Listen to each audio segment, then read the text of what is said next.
Muhammad Shiraz Khan.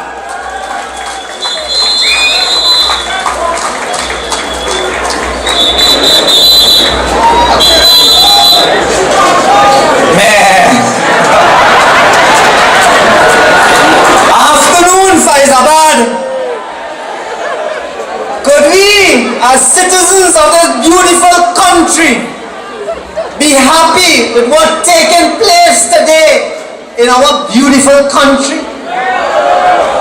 Could we sit by? Could we stand by and allow these vagabonds to be taking advantage of these beautiful people, poor humble people of this country?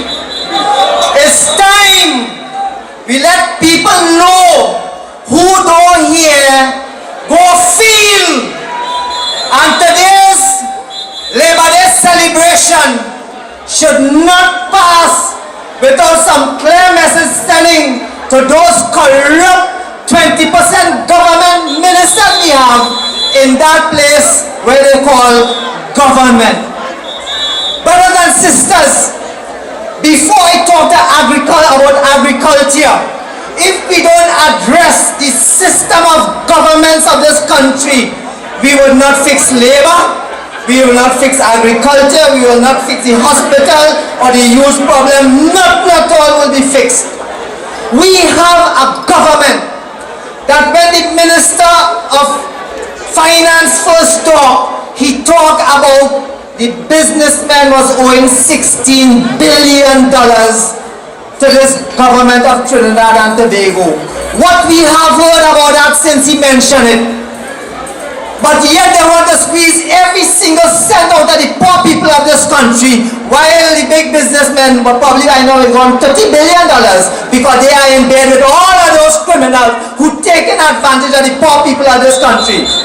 We have 1% of this, 1% of that elite group that punishing the other 99% of this country, and we taking that 1%. And we had another 1% they're demanding their rights. And we here sitting down and taking all of that. What happened to we people? What happened to us? Where has our power gone? We vote people in office to take care of us, not to take advantage of us and rape us. Right? We cannot allow that.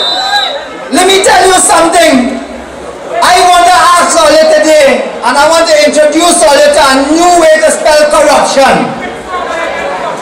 Because it's corruption. If you didn't know the word corruption before, this government has teach you how to spell it, what corruption is, how to live it, how to sleep with it, and how to make love to it.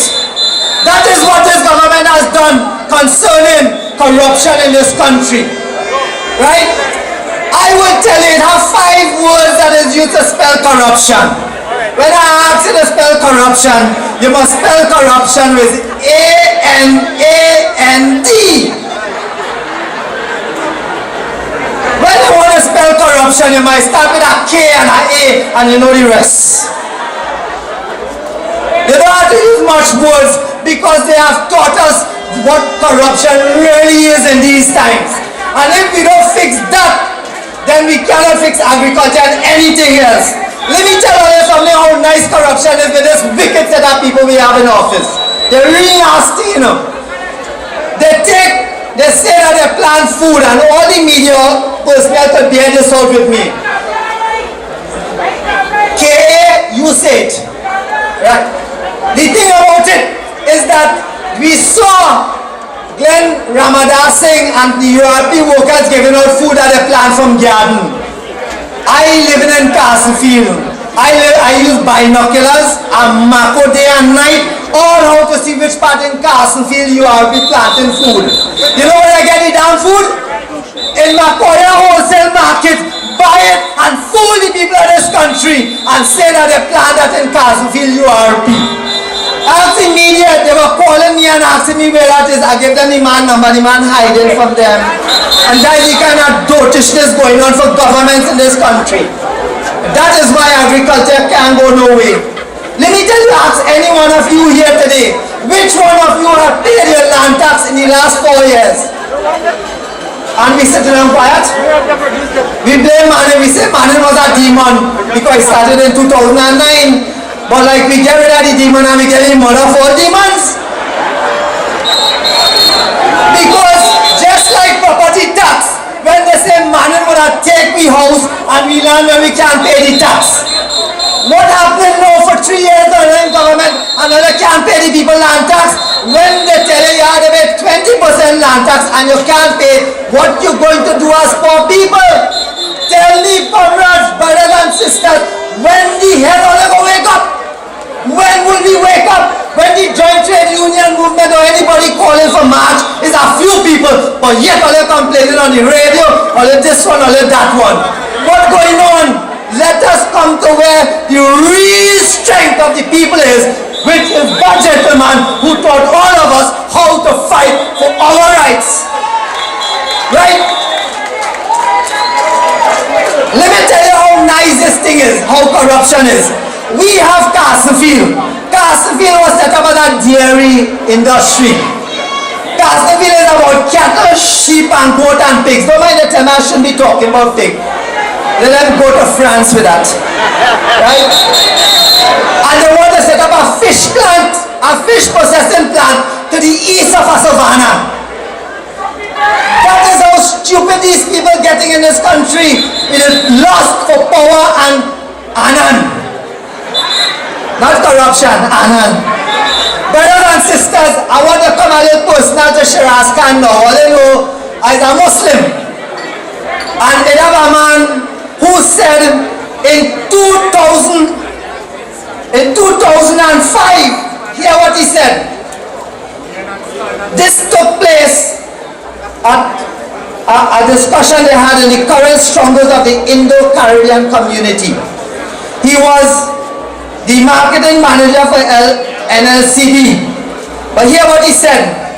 All Muslims in Pakistan and other countries should be executed. Even if they won't be wiped out, whole nations and none of them should be alive, and who want to live should be moved to Saudi Arabia. Just a reminder. He went on to say, Chechen was Muslims and all Muslims were terrorists who should be wiped out. Hey, how are you? Right? He also said, Trinidad and Tobago is like Nazi Germany, and CPAP was like the brown shirts in the Nazi Germany. Brothers and sisters, this was said by Devan Maharaj in 2005, and you know we have in our Prime Minister?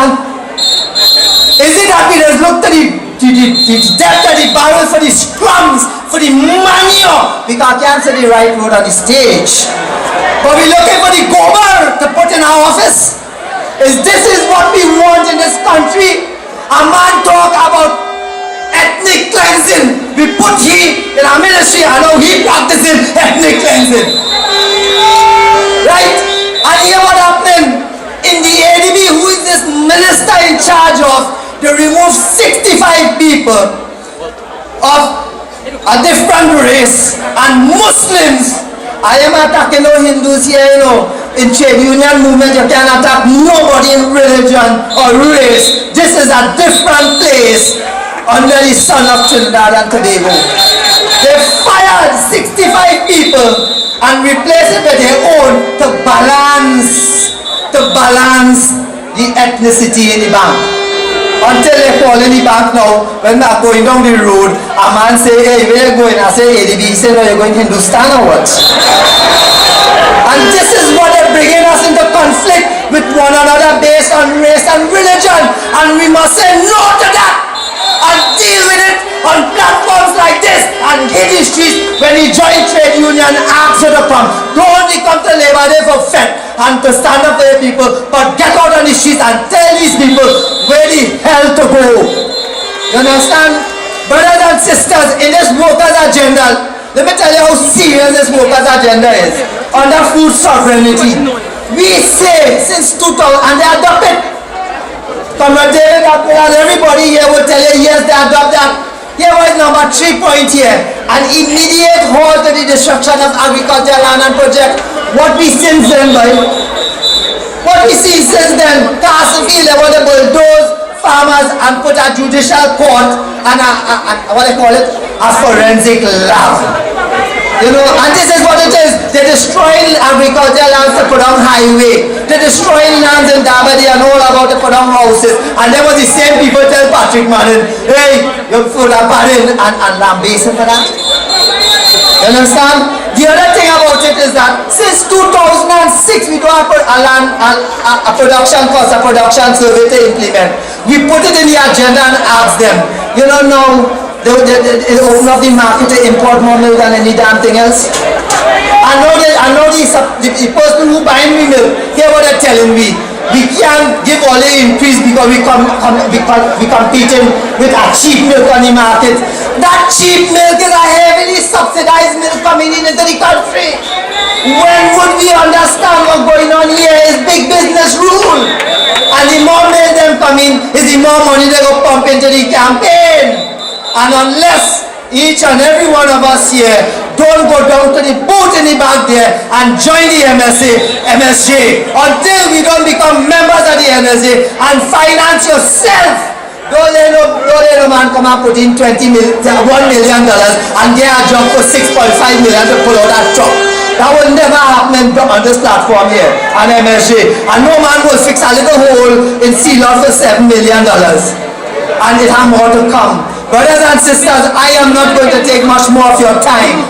But if it is that we don't stand up as our chief servant taught us to do, because when our comrade here and the comrades in the sugarcane in 1935 and 1937 was fighting, they didn't fight it between the Indian and the African people. They was fighting against the slave masters.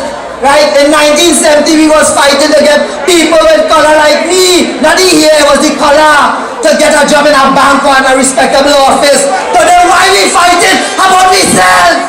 Why do we fight between the Indians and Africans or the PNM and the UNC? When would we wake up and understand they don't like us? They like the vote. But the other people is what they like, to get them money and to give them more money. And we want to fight between ourselves.